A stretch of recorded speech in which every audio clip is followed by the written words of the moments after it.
Alright, we're rolling. Cool. Sus. Perfection. I usually like to keep the phone silent. Just have no opinion to refer to it. But you had an episode the other day where I was buzzing and I was just like... I was like, oh mate. Alright, let's do this. Alright, we're rolling. Today I'm here with Ryan Fazzalari. Fazzalari. Hey, you got it. That's good one. Not many people get it. Yeah, I was thinking about it. I was actually saying at the start, just before I came here, I was like, oh, is it Fazzalari or Fazzalari? Sorry, it's Fazzalari. Fazzalari. Fazzalari, man. Yeah. I love it. So welcome to the Uncle Ken Show. This is probably podcast 4 of 4 so far. So it's a pleasure to have you on the show, Ryan. We don't have anything scripted, so this will be right off the bat. And got amazing ideas, topics to talk about with you, but tell me about yourself. How's your day been? Oh, gosh. Yeah, really off the top, eh? Yep. Today was flat out work. Yep. So I work at a sign company. Yep. We like wrap cars and do signage, Nice. obviously. Today was just flat out. So last week I had a full car up in. Pink Tesla? Yeah. That one? That was hectic. Do you like it? Yeah, I liked it. That looked nice. Yeah, everyone. It's like the talk of the neighborhood. Yeah. I saw how you could actually ceramic coat it. Yes. What? It's not talked enough. Talked about enough. It's something I'm pushing heaps. People think you can wrap your car and then that's it. If you don't take care of the difference between like having your paint and your wrap, if you don't take care of your wrap, you can't bring it back. I see. With a paint, you can buff it, you can cut polish it, you can start again. A wrap, once it's kind of ruined in a way, there's no bringing it back. Jesus. Yeah, so it took me a while to actually know that myself. You know, if you're not washing it every week, waxing it, it's gonna get all discolored, chalky. So you can wash and you can wax a vinyl wrap. Yes, to keep it alive. Yeah, Yeah. you know, there's so much about vinyl that I could talk about forever. Oh, awesome. Then we'll have plenty to talk about this. I reckon we've got just under an hour. We can extend it however long we want though. So Sweet. See how the vibe's going. Let's work it. Awesome. So a big thing and a big part of your presence, Ryan, that I know of is the night shifters. I think that's your origins, is it not? Yeah, that's crazy where that came from, you know, like I started night shifters and that got me to where I am now with cars. Yeah. You know? Wow. Like, and it all started between like, before I bought my VFSS, I was like, do I get a 79 series Land Cruiser? Yeah. Or do I get because like my mates at the time, my really good mates, we all had 4Bs and stuff. And I see. no, I really want a street car. I always wanted the V8, you know. I had the V6, so yeah, that started off, and then Gotta love lovely V8 Australian icon. Oh, I do apologise for this fumbling mess. I just need to get the perfect angle.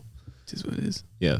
So with your general taste in cars at the moment, how would you say you sway towards? Because you've just hopped on a Beamer, right? Yeah. It's so funny because I have a mate, Jaden, had an E46 at the time. Oh yeah. And I was like, I would never have a BMW. I hate Euros, man. Because like I didn't hate them. I was just like, nah. Not your vibe. It was hanging out with Elite Labworks when I had my business merged with theirs, and we were in the same building at the time. Oh, okay. I was with them for like a year, so it was like their persuasion of just being influenced of their Porsches, their BMWs, I see. their Audis, you know, like they have some nice cars, and it just really, really put the vibe on me. Yeah. And it was, I remember last time we caught up, you mentioned something about how you suddenly like Euros because the people that you meet around them are a completely different vibe and different crowd, right? That's a really good thing to talk about too, is I noticed that a lot initially because of the people that would come, like they're customers, and they're like just their groups of people that would come around were just a completely different vibe. I see. Not saying that everyone with a Falcon or a Commodore is a bad person, you know. No, not at all. Everyone has their preference on who they like to surround themselves with, you know. It's very different demographics. That's it, yeah. You're someone I look towards for marketing, probably advice, but maybe a marketing eye, I would say. Some of the things that you've done, I've seen, especially with night shifters, but now more so into what you're doing with your own creative talents, rapping, building your own personal brand, I'm assuming. Yeah. I'm glad you recognise that. I've really been pushing my own personal brand. Yeah, it's important, eh? It is so important. And I've learned that over the years with people who have known me for the last nearly 10 years, so like 7 years, I'd say, will be able to vouch how my personal brand has also helped all my ventures. Like it didn't start with night shifters. No. Nah, it started like when I was 15 and I made a t-shirt brand. Oh, yeah. Nice. That's where it started. And then just from there, I was like, bro, I'm going to be an entrepreneur one day. Nice. That's the mindset. Yeah, I think you've had that from young. I remember the first time I heard about you, I was speaking to Jack Harvey. And then... Yep. Yeah, young Jack. And then David, I think I've had a few chats about you with David. Yeah. And I was like... David's known me the longest. Yeah. Shout out to David. I know he's going to watch this one. Oh, David, we got to have you on someday. We'll see how that goes, but... That'll be a 4-hour episode. You might have to turn on like a 18+ caption. Not recommended for kids. But hey, we go back, David. You've got some awesome stories that you could probably share with me. I just don't know if this audience would be the best, but hey, no harm. We're probably grinning back, but yeah, definitely when it comes to entrepreneurism, I really hate that word because the way I see it is we're all out here hustling, trying to make bread, put food on the table. I just like calling it creative. Yeah, I reckon creative. I reckon entrepreneurial is a very overused word in today's society. Someone starts something and then calls himself an entrepreneur. Imagine having that title though. I just don't like the title. I don't like the title. Yeah. It makes you feel like, especially when you give it to yourself, it's a very, very modest, isn't it? No, yeah. I like being a creative individual. So where did it start? Clothing? Yeah, I think I was a skater and like skateboarder. Yeah. I would not pick you as a skater, but I know. I see it. Yeah. A few kick flips in the valley, mate. Nice. And it all started from I bought a t-shirt, Palace. Oh yeah, it's like a $70 t-shirt. Yeah, and I was like 15, and then my mum's just like, "You spent how much money on the t-shirt so that you can make them yourself?" Yeah, and I was like, "Hey, that's a good idea."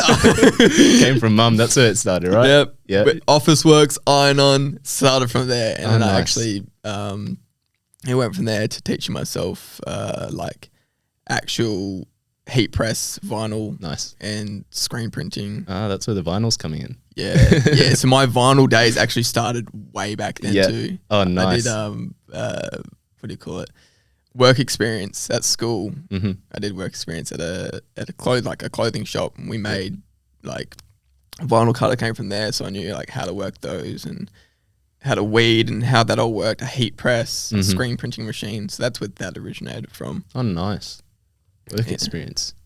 Yeah. I think you and I share some similar creative talents, but something I could say about you compared to my story, it's no good to compare for starts. But I definitely see you as someone who took a bit more action in their younger years than maybe your crowd or maybe your friends and your social circles. But how would you say that defines you as more of an action taker than a dreamer, or a dreamer than a doer? Well, sometimes I'm both. Sometimes I dream really hard, and it's my ADHD in me. Yeah. But then my 3 a.m. activities is my taking action a lot of the time. 3 a.m. Yeah, something like back in the a few years back, I was like, my mind switched on at like the late hours, and I'd take action. But a lot of the time, I did compare myself to a lot of people who had big ambitions and said, "Oh, we can do this, and I can do this, and this, and this." And then the next day, nothing would happen. Meanwhile, I'm like, I'm going to do this. Yeah. And I did that. Nice. It was very, people who know me know I work. Yeah. I work really hard. What would you say would be some of the key motivators for you, or have you never looked at motivation as an answer?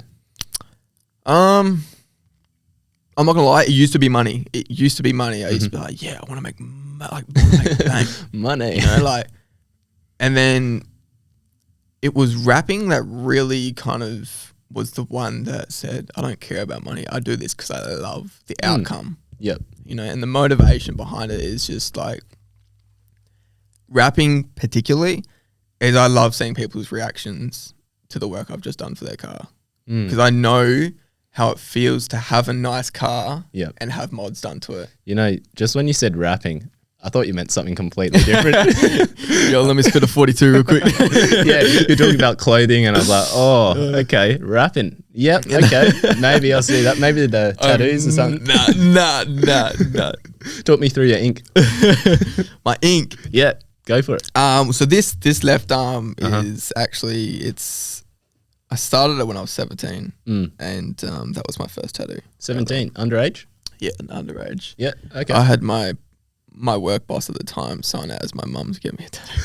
Sorry, mum, if you watch this. Should I bleep this out? Or? Yeah, nah, it's all right. We'll be all right. We've been through the hard part of that. Okay, Anyway, so yeah, this arm for me is actually like sentimental in terms of my friends and family that have passed away in my life. Yeah. So each piece on me represents something of that person. And the whole meaning behind, like, you know, my mum's like, why did you get tattoos for it? And then it comes back to that really original meaning of I had to give my arm for them. And I am.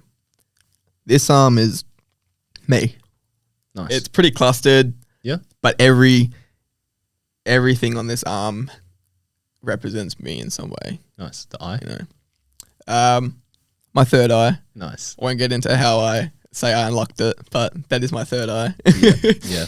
I think that's going to be a similar trait amongst people on this podcast as well. Yeah, fair enough. But you know, like this actually, I want to talk about this one. Yeah. This is my wolf, and that represents me as like a lone wolf in life. You know, Nice. It's similar to you, and it's got the two sides of face. This is my geometrical side, which is my creative side, and that's my realistic side, which is my day-to-day side. Yes. That's just what that one means in a basic term of knowledge. Nice. We can get real philosophical, actually. Yeah. Yeah. I do. I get very like try not to dig too deep into that stuff. But let's go deep. Let's go down the rabbit hole. The rabbit hole. I love that. Someone I watch on YouTube sometimes, or refer to on the TikToks and the Reels, lol. Sadhguru.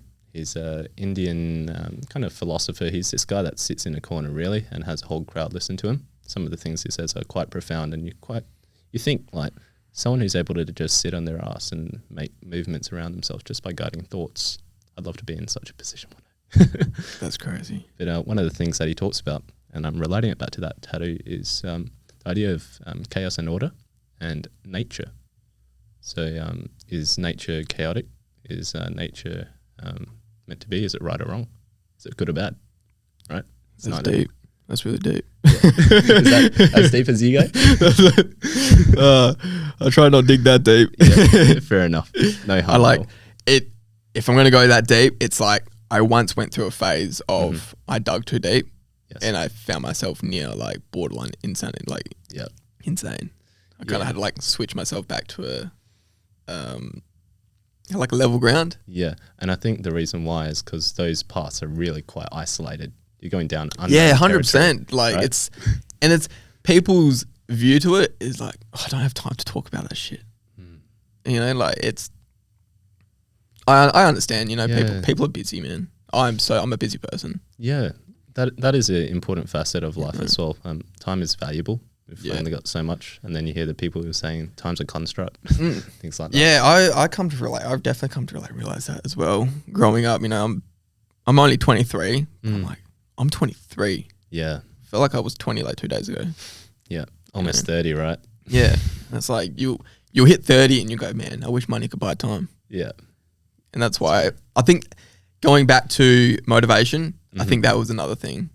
Yeah, I watch a lot of Gary Vee as well. But not so much anymore. Yeah, because I don't follow a lot of his stuff. Because I think he's trying to write a book that you have to follow. But I feel like people should, you know, have their own ideologies. He's like, oh, you have all the time in the world, you know, like slow down, but don't slack off, kind of thing. I think, it is very direct. I think he could do a little better on his presentation and tone, and then I think he'd buy NFTs, By NFT, I was looking at NFTs. So I'm not gonna lie. Oh, yeah? I was actually looking at NFTs. I mean, that's a creative side, all right, the capitalist side. Yeah, it's been amazing watching the NFT community kind of grow over the years. But I feel like we're definitely in that phase where it's plateauing. That's generally the market at the moment as well. Have you an NFT? I've got a few. Yeah, quite. I've got one which is like a hanging man, you know, the tarot cards. Yeah. And it's like a pixel version of that. Where do you buy yours from? OpenSea was the main place that I looked at. Rareable. I've wanted to get like Alex Gray's artwork, but that stuff was quite fun. Yeah. What about yourself? Nothing yet. Nothing yet. Yeah. Off podcast, I'm going to hit you up because I'm I'm learning about it because I was listening to Impulsive with Logan Paul. Yes. And he had Gary Vee on the podcast, and it was really interesting to hear what he was saying because he was talking about how there's people like us going, oh, stuff NFTs, like this is a bunch of stupid stuff, you know. And then he's just like, if you listen to yourself, you sound like you're those Karens on Facebook, you know, talking about like technology and stuff. Yeah. So I'm really like actually trying to listen because it's the same thing about the whole crypto world. And then not just Gary, but everywhere I listen, everyone's talking about investing your money, being smart financially. Yeah. You know, so I'm starting to looking at where I should be putting my money now. I see. You know, so it's a good topic. I love talking money. I think money. I'd love to talk money. Yeah. Yeah. Money is one of the most interesting currencies of thought in the world. Everyone has a different opinion and value and mindset about it. Care to share yours? Money changes people, and money is I don't even know how to explain it, but like, don't let money control you is one of the biggest thing I've even started coming to terms with. You know, a lot of people think I make a lot of money, like a lot. It's really funny. Okay. Even people at my work are just like, I don't even have so much money. I just spend it a lot. That's one way to say it. I could say I'm on a very similar boat, except I'm on the side where I'm constantly thinking, even with a decent amount of cash in my bank, I'm poor, right? Yes, I know what you mean. Like, it's a privacy thing for me. Yeah. For many reasons. Yeah. Especially when you run your own hustle, you know, and then when people understand how much money you make or how much money you have, they're going to expect freebies. Just stuff like that. I've come across it heaps, you know. Yeah, it's interesting. It's like playing poker. You never want to show what cards you have. Yes. Especially if like you're going to an investor. This guy's broke, or this guy has the money and he could always pay me back. It's like, what card does this guy have? So, you know what I don't understand, and this is something I said on Facebook recently, is it must be an insecurity thing, but it's people who pretend to have more money than they do. And it's like, the biggest one that I hear is, I've got a savings account, I just can't touch it. I've never heard that. I don't want to come across those people. Oh, I've heard that. Like, I legitimately have a savings account I can't touch. Oh, okay. It's not that it has a lot of money in it, but it's like, you know, people are like, oh, I got X amount in here and stuff. It's just like, I don't know, yeah.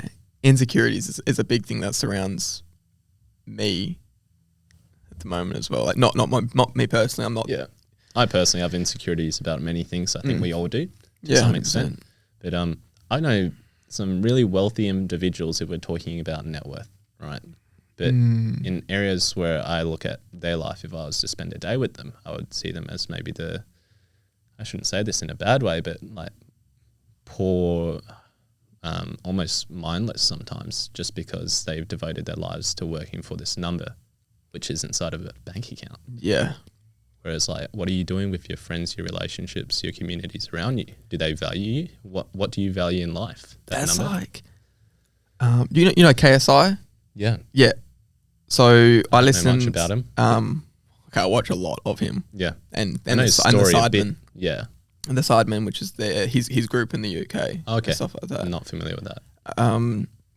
Really, really good. But I was once again, listened to Paul Swift podcast a few days ago, and there was the last episode they did with him, and they touched on this the same subject of, he's like, I have a lot of money, but I lost my girlfriend because all I did was work.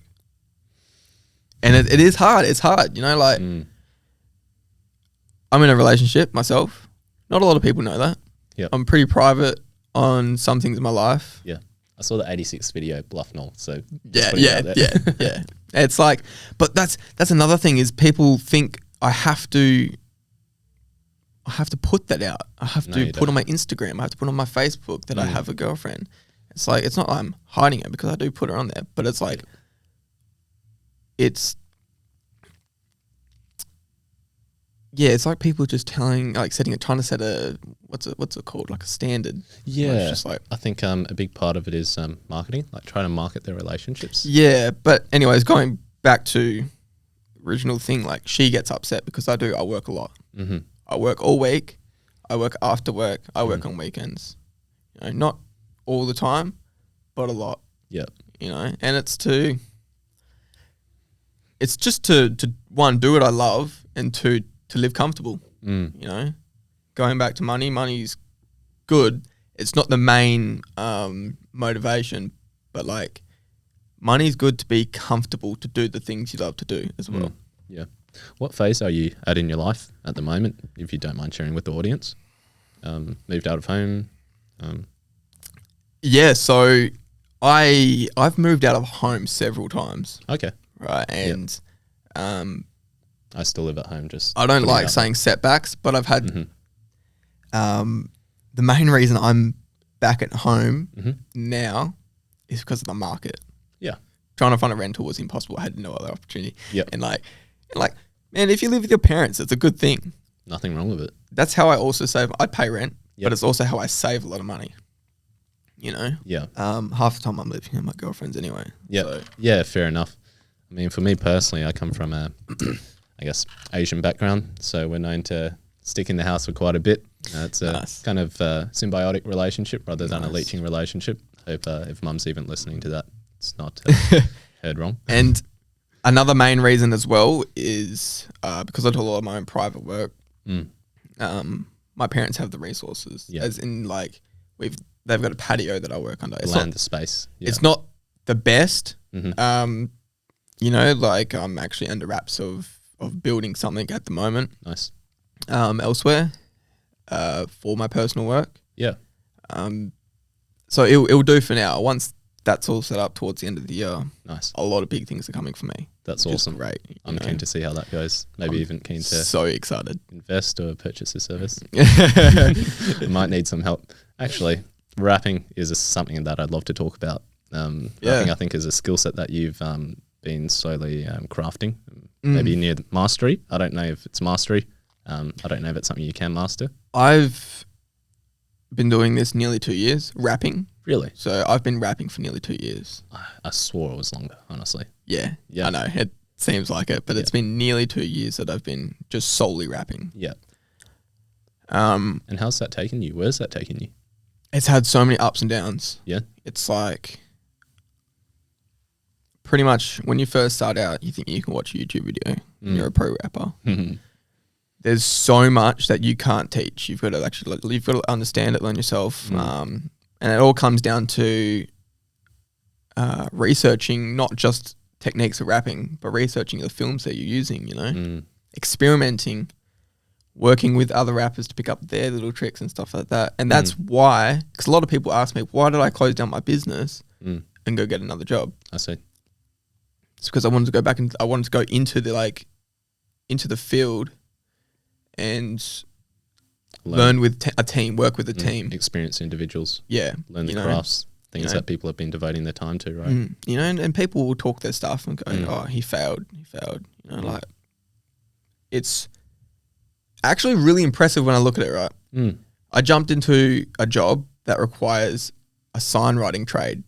Yep. Now that's a 4-year apprenticeship you have to do to be qualified to get the job I have.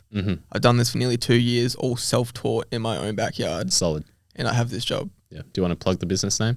at all? Sonic Signs. Yep. Sonic Signs. I will plug that. I have an amazing boss named Tammy. Tammy. Yep. She's great. She gave me this opportunity. Yeah. I've heard some people speak good words about you, especially that I won't say who. Maybe I'll say who, but they said something along the lines that good person to be around is someone who actually respects their employer, right? And not only does that puts their employer's interests above theirs for the time being. Something big I want to touch base on as well about that is I was offered another job from a bigger, I won't say who, but a very big sign company. Yep. Is it who I think it is? No, it's in Perth. Really? Yeah, in Perth as well. And it was at the same time I was applying for the jobs. I went for that interview. Yep. They were very well presented. They offered me a large paycheck. Mm-hmm. Where I'm at now, they offered me a smaller paycheck. Okay. But I knew when I was there, I loved the vibe. I loved everyone that was there. Nice. I said, I want to work here. Yeah. So I turned that down, and this is the first job I've ever worked where I wake up every single morning, and I've been there for 3 months now. Every single morning, I look forward to my job. Nice, man. I'm going to Thailand on Saturday for 9 days. Oh, nice. I'm sad I can't be at work next week because there's a wrap on. Yeah. I see. Yeah. Any jobs that you'll miss, or is it just... I just know there's a big digital print wrap that we've got in. They've also given me I finally talked them into giving me the social media as well. So I started doing all the social medias for them. And get on the reels. Yeah, jumped on the reels, man. Yeah, nice. I've started understanding the algorithms. So it's big, but yeah. Going back on, I was still on offer to work in Melbourne. Yeah. I'm not too sure if I'm allowed to say the big company. Oh, yep. But I'm sure you know who it is. Yeah. So I was talking back and forth with T. And it happened because I sent him a DM because he put up a job opportunity. And is that the one that I sent you, or was that something else? I don't know. Yeah, I think I sent you something on Facebook. I just wasn't sure if it was that. And I reached out to him and stuff like that. And then he needed someone who was actually very, very experienced in the field, who can do more than just rapping. I see. But he also turned around and said, but hey, he looked at my stuff and said, I want to get you over for a trial. Come over for a week or two. See how you like the team. Nice. See how you like in Melbourne. Oh, that's awesome, man. And then I was like, oh, shit. I was like, I've dug myself too deep, man. Tammy, but Lifeline. That's what I mean. I'm actually like, I want to stay where I am because I love where I am. I see. I tried like swindling my way and like to pushing it up and going, oh, I got to save up a bit before I can do that. And he's like, oh no, I'll fly you over here and sort of like look after you. And I was like, so I was honest with the guy, and then he said to me, where it's at now is, he said, just let me know when you're ready. Yeah. Nice. They're bringing a few interstate over. Yeah. So he's got a few other from interstate that he's bringing over. Yeah. I am keen to see how that journey goes. I know that whatever path you take, you'll be in good hands. And you'll be happy no matter what. If not, you'll work towards it. It's like, I actually think about this still every day, because it's a hard decision of obviously everyone's telling me, oh, take the opportunity, do it. Yeah. You know? It is a good thing to have under my card. But I also do want to start my own business again soon. Yeah, you see the value in that. 100%. Yeah. 100%. I like working where I'm at. Yeah. And stuff, but... Oh, long term, that seems like your main objectives, right? Long term, yeah. What stands out to you being a business owner, say, over an employee? Full control. Full control. Yep, over your destiny. Everything. Just being... So I've run multiple businesses in the past, and Completify was my most successful. Nice. Just having the control of everything was comfortable. Nice. But stressful. Stressful, yeah. A mate of mine who's runs his own business, he says that the difference between an employee and a business owner is that as an employee, you're depressed. As a business owner, you're anxious. How much would you say you resonate with that? But you're happy. Yes or no? Neither. honestly, man, it's if you're depressed as an employee, you're not in the right job. That's all there is to it. Like, before I was working where I am, I was working FIFO again. Oh yeah. So I had a FIFO career before. I did 2 years. Left because I wanted to do my rapping full time. Cashed up. Did my rapping for like a year. And then that's when I decided to go back. Money. Went back for 6 months and I gave up a nice 6-figure income to do what I love doing, and I don't regret a thing. Nice, man. That's what comes down to, like, if you're depressed in your job, even if you're because when I was back in the mines, I was depressed, man. Yeah. You know, I was earning good money. I could do so much with that money, but I was injuring myself and I was having time off. So on my time off, I came across the road to the Leader Boys. Yeah, okay. Helping them out with stuff and then get doing them on the show just in case they're watching. Small raps and stuff. And I was like, I miss this. I just want to do this again. So I went out on a limb and just started applying for a few like signed jobs. And then best decision ever. Nice, man. Common topic in Japanese philosophy or life form is ikigai, and finding that fine balance between what you work towards, what you like, what you can earn money for, but also what the world needs. Would you say you've found that at this point in time? Yep. Yeah. How would you recommend other people find that? Because it probably didn't take a easy snap of fingers to get there, right? Oh, no way. It kind of, I can't even really explain how I felt where I was, I think. Suffering? It was like, the funny part and how I got into rapping was like, I'm not going to pay someone $300 to wrap my roof, bro. Bootstrap it, yeah. I feel that. Yeah, that's what I like about I don't consider myself broke anymore, but that's what I liked about like that broke mentality that I used to have back in the day. Yeah, that's a really good broke mentality. It's like hustle hard. Yeah. Just like act broke. Yeah. You know, even if the bank's full. To an extent, you know. Yeah. I like say that, and I spend a lot of money, I say, on a bunch of tools. So that's all right. But it's a necessity for what I do. So yes, as long as you're practicing the craft. I've spent maybe 2.5K on an engraving machine. Haven't even touched a thing, and I'm just looking at the thing. I'm like, need more time. Can I play with that? If you want, man. Honestly, it's some pretty expensive stuff as well. So I'd be. Have you got a 3D printer by any chance? I don't, but I want to buy one. Yeah. Okay. Need to find some person to connect. I like 3D modeling. Well, not really. I like having things 3D modeled for me. Yeah. Things that I think of, I'd like to have created. It's funny you say that as well, because last night I had the idea of like, so in rapping, and there's all these really, really cool tools. Okay. Yeah, like rap. They call that rap sticks, and nice. There's so many. And then I had this crazy idea. I was like, yo, I could 3D print these tools. I like man. your thinking, man. That is an awesome idea. You could have like Ryan's toolbox, and it's like a downloadable 3D package. Yeah, I'm gonna patent that right now. The copyright. There you go. And then you can basically sell the digital things. Maybe those will make more money than the actual like things themselves if you sell them. I don't know. That's what's good about the digital age. Actually, it's a whole new dimension of crafts. Things are going all into video.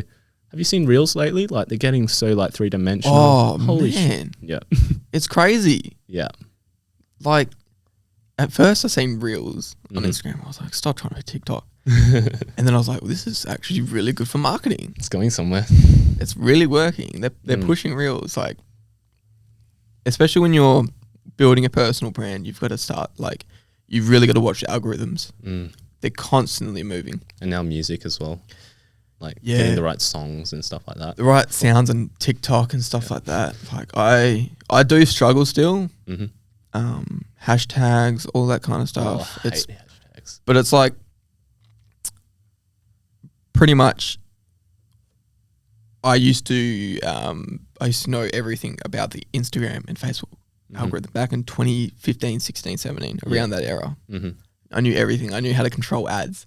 Nice. I knew how to control ads to the right people. Nice. It was down to the T of like, all right, I'm going to target people. I'm going to have this dog food ban. And I'm going to target people with small dogs, like chihuahuas and that kind of stuff. And it will get to those people. Nice. The algorithm knows.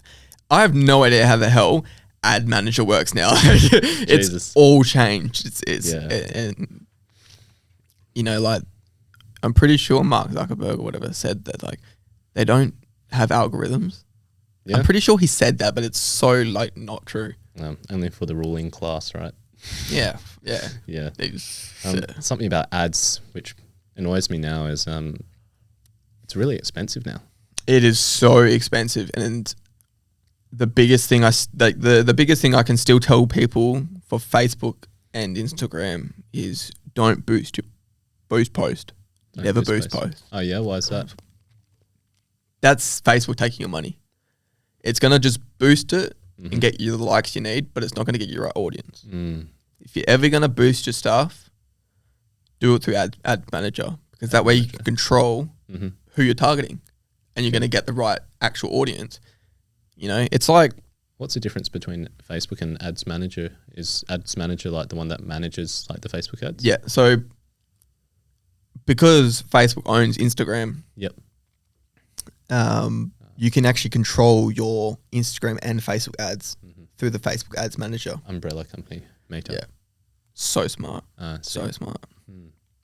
So it's literally just on your phone or on the computer, and it's under Facebook Ads Manager. Do you ever get scared that you're giving that company, specifically that company, too much power and control?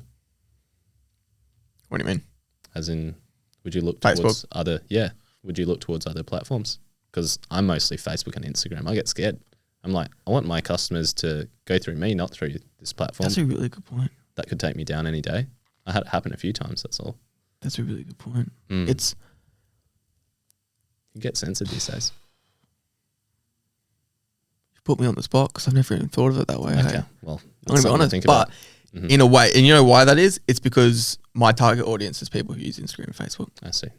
TikTok then. That's one way. TikTok's good. I still haven't figured out the algorithm. I can't work it. Yeah. I've had some wins on it, but everyone has wins on it, right? Wins. One of my videos got like 1 million views. Really? Yeah, and it still gets likes to this day. That's impressive. Yeah. But it comes back to kind of the boost post situation. All the comments and stuff are in different languages. Yeah. So it's not hitting the right audience that I want anyway. If we're talking about marketing, we're talking about getting the eyeballs, we're getting the likes or reactions, but likes and reactions mean that. But what about the conversions? Is that something that you focus on? Conversions is huge.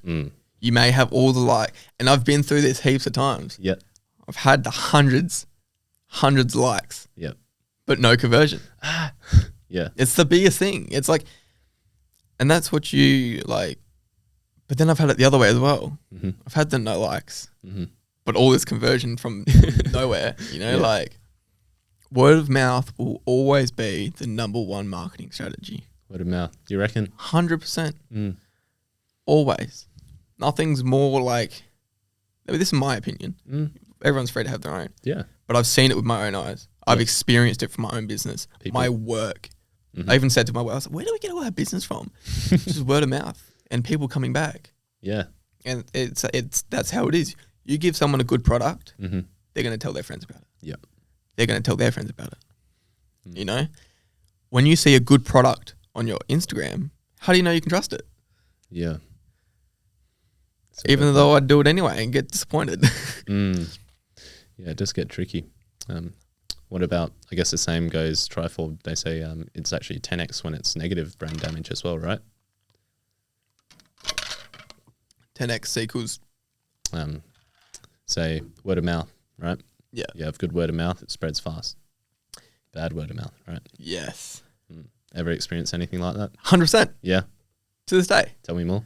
Oh, and it's, but in saying that, I'm actually trying to think of an example, but it's happened heaps. Like, it's one person's bad experience, and then they'll run their mouth. Yeah. One bad experience equals one terrible business. I experience it till this day.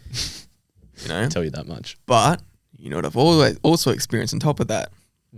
The good will always outweigh the bad. Mm-hmm. There's more, obviously.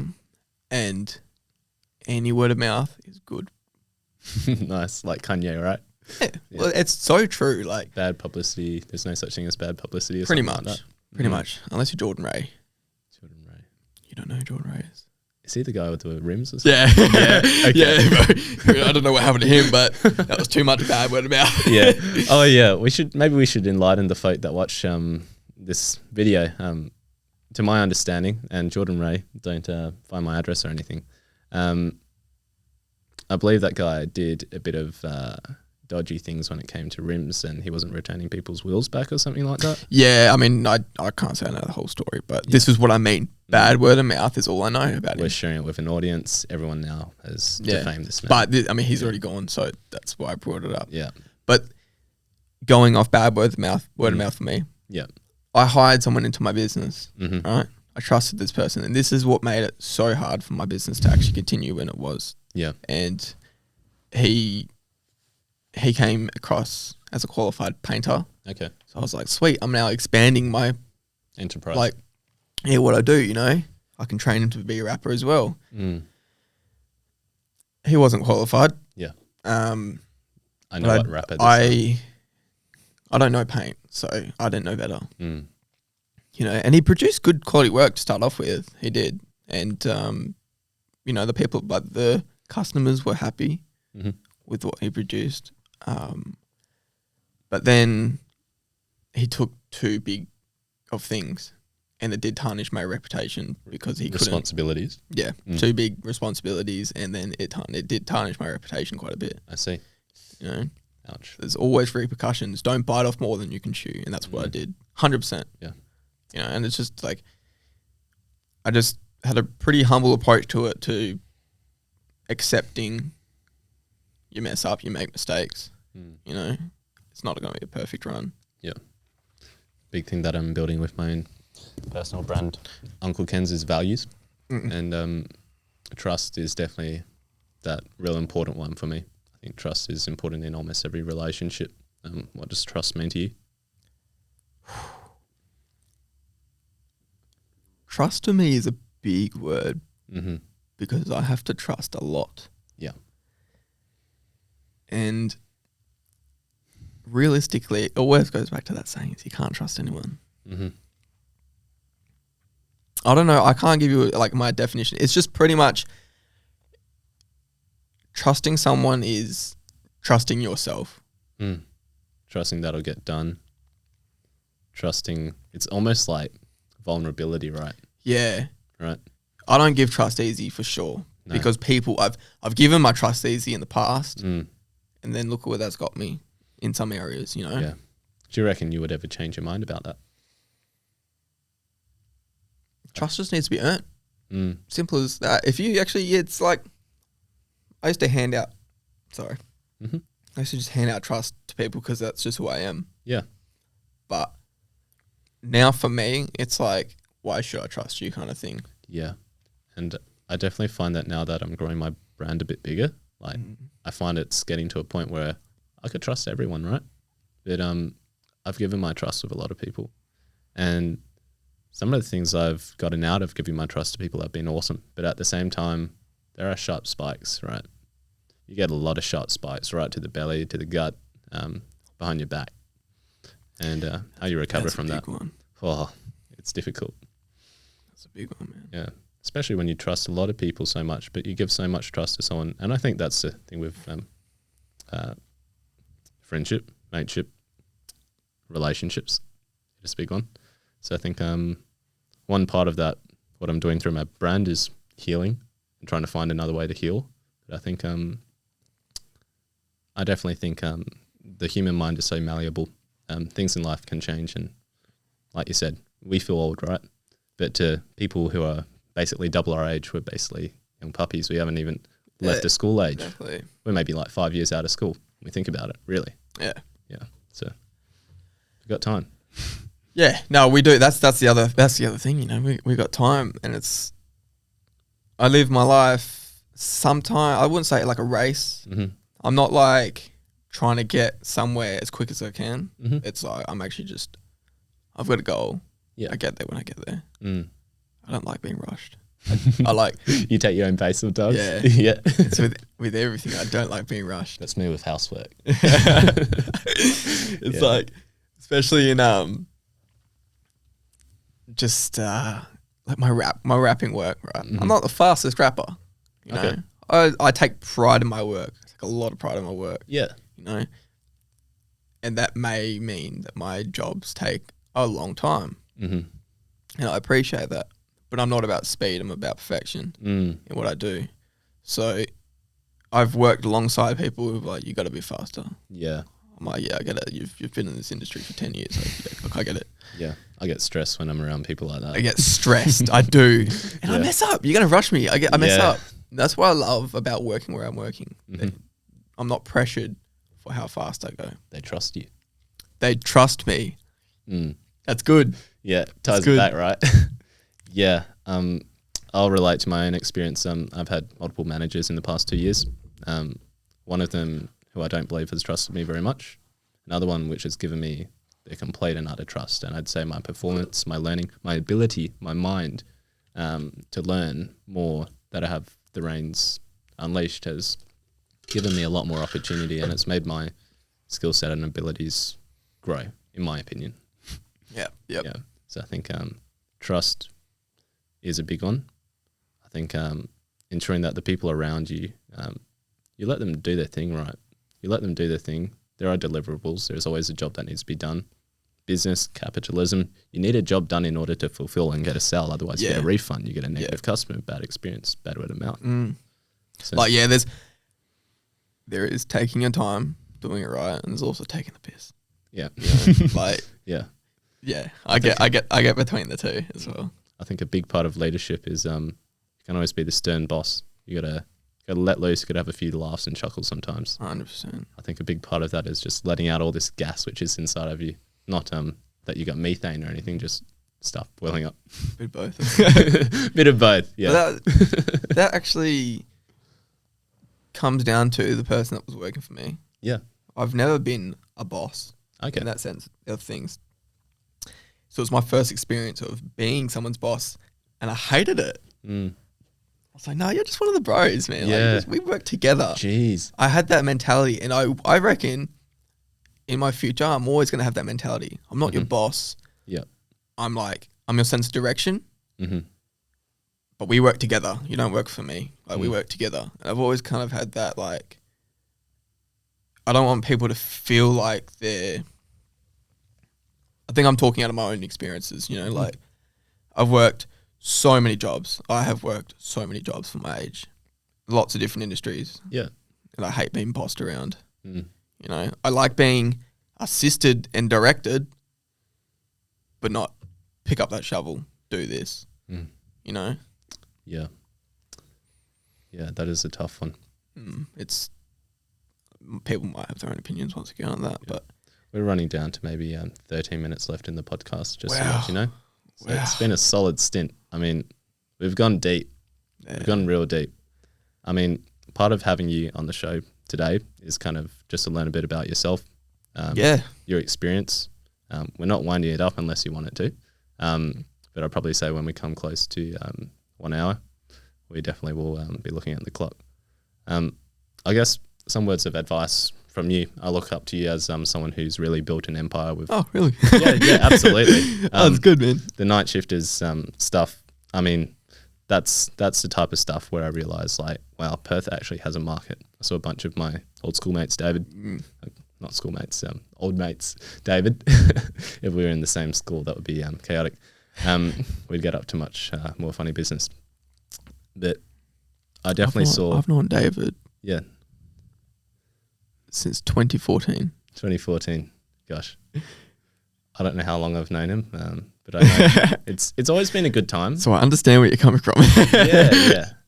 I definitely feel I should have some type of outlet for that guy to tell his story. I don't know if it's Uncle Ken's, but I think that guy needs to have an outlet, because as much as he may be perceived as a villain to many, I see him as a vigilante. He's like, like, I got to give a shout out to him, because he's like, he's one of the key people in my whole life, career, that's actually, no matter what I've done, he's always supported it. Nice. every single thing, and he's been there. Like, Yep. not one, not two, every single thing I've done, Mm-hmm. he's been there. You know, and he's like, when I make it, you know, like when I make it, no, he's a day one. Yeah.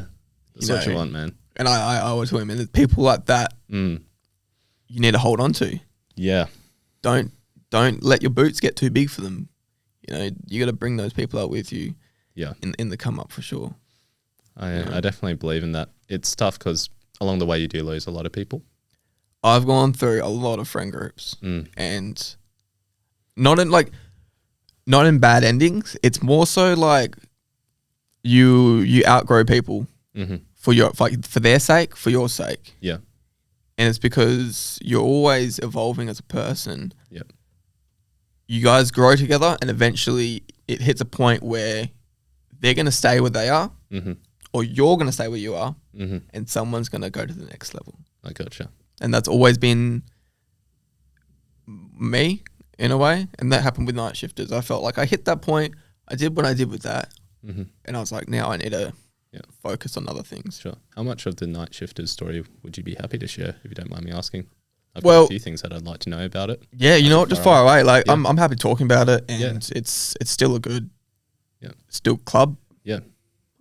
You've got another mate that runs it, manages it? Yeah, Jaden, Jaden, the one the E46 I told you about initially. Yeah, I was thinking of having him on the show, but I figure your story, I've only got so much time and energy. I've been a little burnt out just trying to squeeze these things in. So You're cool. maybe in the future. Yeah. Yeah. Maybe we get David and him on the show. I don't know. That's a nice combination. Oh, that guy. Yeah, well, night shifters happened because I didn't know the car scene. Yeah. And Okay. I think when I got my VF, I wanted to take it to a few like meets and stuff. So you started it from zero? Yeah. Oh, wow. Yeah. So it was like I initially, from what I remember, I had my car. I knew just a couple people with nice cars.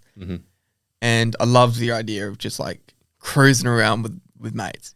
Being in a pack cruising on the highway is a good feeling. It's a great feeling. It's an awesome feeling. It's like a little mob, right? You know, and then just going to different spots and stuff like that. Yeah. Feel like a boss. Yeah. Yeah, and it started off with I was doing it every 3 weeks because, and it started off as just Flexing Fast Friday. That was it. No night shifters. Okay. Flexing Fast Friday.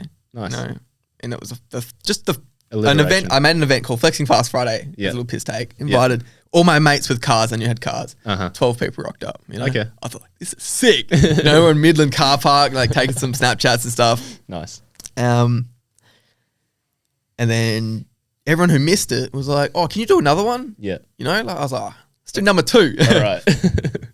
And then number 2, and then a few people I didn't even know were rocking up this time. And I was like, "Why is there 72 people on the event?" Just on the event, I was like, oh. Yeah. And then that meet had like quite a few people. Like, I was like meeting new people. I was like, "Oh, this is my car. I got the orange VF." Yeah. And then the same thing. And then people were like, do another one. All right, Rinse cool. and repeat. I was like, oh, I'm gonna do this every 3rd week, you know. And I had another mate at the time who was helping me now make it a little bit of a thing. He was inviting his friends, I was inviting mine. And then I think it was the 3rd one. I did it at Hillary's.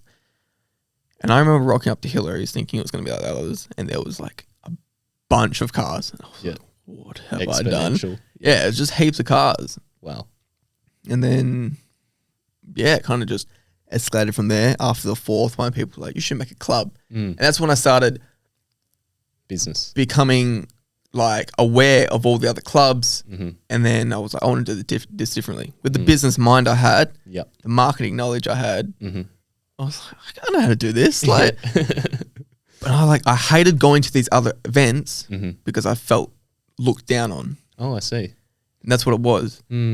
You know, because all these big dogs with their big cars thought they were all top, you know, and it's still like that. Yeah. So I was like, you know what?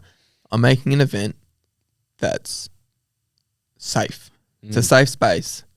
I want it to be for people like me when I first got into the car scene, where they can come, they can make friends. There's not going to be any hooning. And then from there, it just did its thing, you know? Yeah, definitely. And everyone loved that idea. Mm. Everyone bought that idea. That's how it became what it did.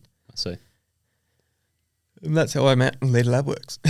Oh, nice. Yeah. So you grew it to a point, and then I guess at some point you decided to hand it over to your mate.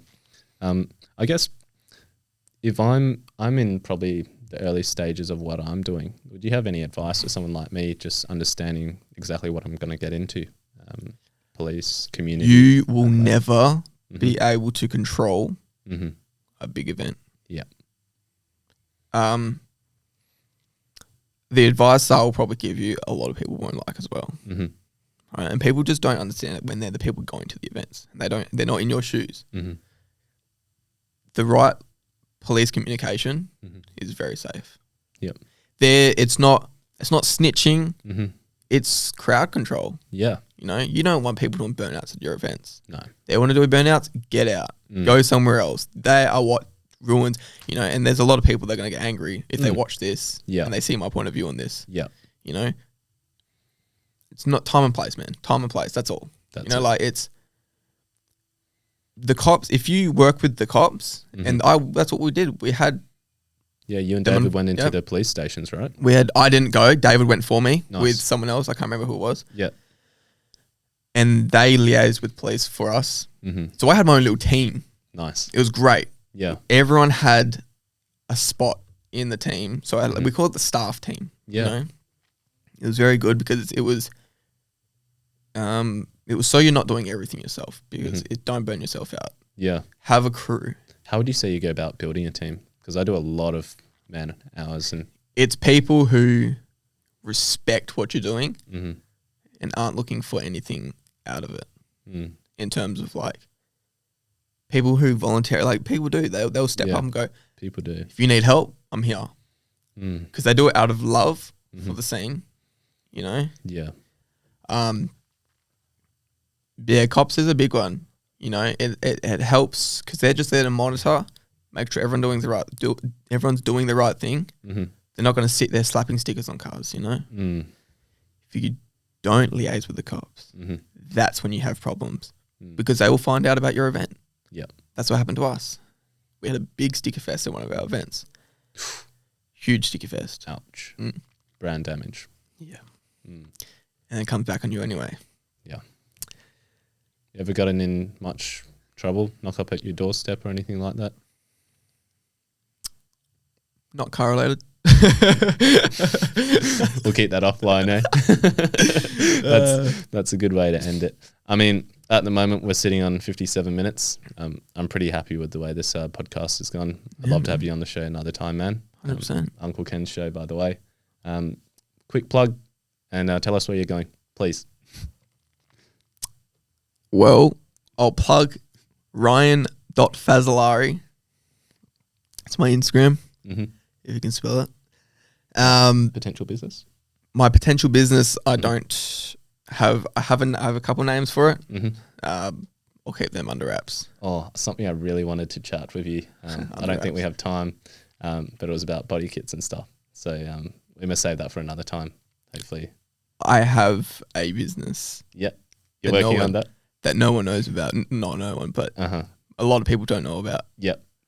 It's on the back burner still because I'm just so flat out. That's okay. But that's what I'm doing. Awesome. That's for the next podcast if we're both progressing from there, I guess. 100%. Awesome. I love you and leave you. It's awesome having you on the show, mate. Thanks, man. I'll see you around. No worries.